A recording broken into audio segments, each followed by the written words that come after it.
কখনো কখনো বাস্তব ঘটনা কল্পনার চেয়েও অবিশ্বাস্য হতে পারে। এমনই এক ঘটনার জন্ম দিয়েছেন এক গ্যাস পাইপের মাতাল মিস্ত্রি। মাঝরাতে চুরি করা বিমান রাস্তায় ল্যান্ড করে গেলে সকালের আলো ফুটতেই হইচই পড়ে যায় শহর জুড়ে। যাতে মাতাল তালে ঠিক, এটাই যেন প্রমাণ করলেন এই মাতাল মিস্ত্রি। মদ খেয়ে নেশার ঘোরেই নাকি এমন দুঃসাহসিক কাণ্ড ঘটিয়েছেন মাতাল মার্কিনী। নিখুঁত ল্যান্ডিং, বিমান চালানোর কৌশল দেখে মাতাল এই পাইলটের ভূয়সী প্রশংসাও করে নিউ ইয়র্ক টাইমস। ঘটনার সূত্রপাত নিউ ইয়র্ক সিটির এক বারে। 1956 সালের 30 সেপ্টেম্বর রাতে নিউ জার্সির গ্যাস পাইপের মিস্ত্রি থমাস ফিটজপ্যাট্রিক বন্ধুদের সাথে আড্ডা দিচ্ছিলেন। ওয়ালটন আবারও মিলিয়নিয়ার অফারে ওয়ালটন ফ্রিজ কিনে আপনিও হয়ে যেতে পারেন মিলিয়নিয়ার। কোথায় কোথায় বাজিতে উঠে এলো নিউ জার্সি থেকে নিউ ইয়র্ক সিটিতে মাত্র 15 মিনিটে আসা যায় কিনা। বাকিরা বিষয়টা হেসে উড়িয়ে দিলেও নিশার ঘুরে থমাস বলে উঠল, ওকে, করে দেখাচ্ছি। এক মুহূর্ত না ভেবে থমাস মাতাল অবস্থায় ছুটলেন টোটার বড় বিমানবন্দরের দিকে। ঘড়ির কাঁটায় তখন রাত 3টা। নিরাপত্তা ব্যবস্থাকে ফাঁকি দিয়ে থমাস চুপচাপ একটি সিঙ্গেল ইঞ্জিন প্লেন নিয়ে চম্পট দিলেন। বিমানের রেডিও লাইট কিছুই চালালেন না।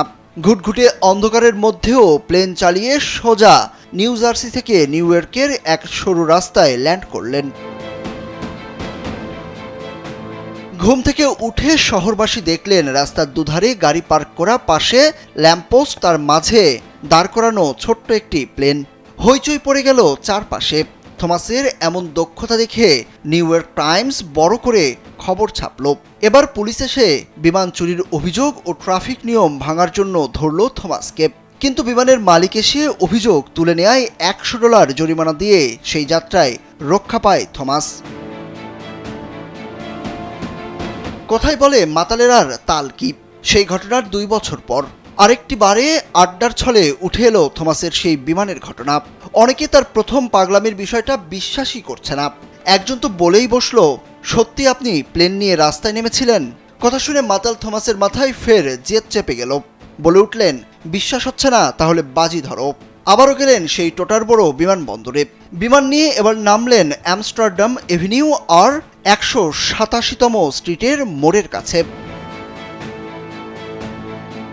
দ্বিতীয়বার এমন ঘটনার জন্য শুধু জরিমানা দিয়েই পার পেলেন না থমাস।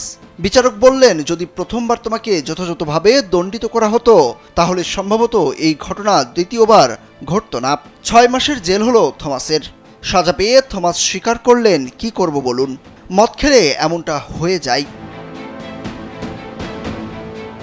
থমাসের দুঃসাহসিকতা এখানেই শেষ নয়।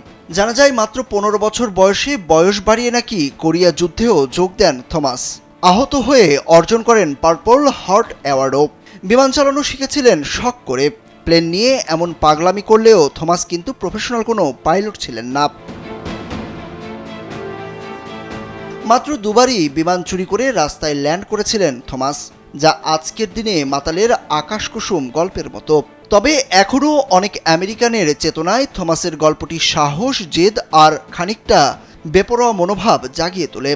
থমাসের স্মরণে নিউ ইয়র্কে এখনও এক ড্রিঙ্কসের কথা শোনা যায়, late night flight. Suraj Ahmed, কালবেলা।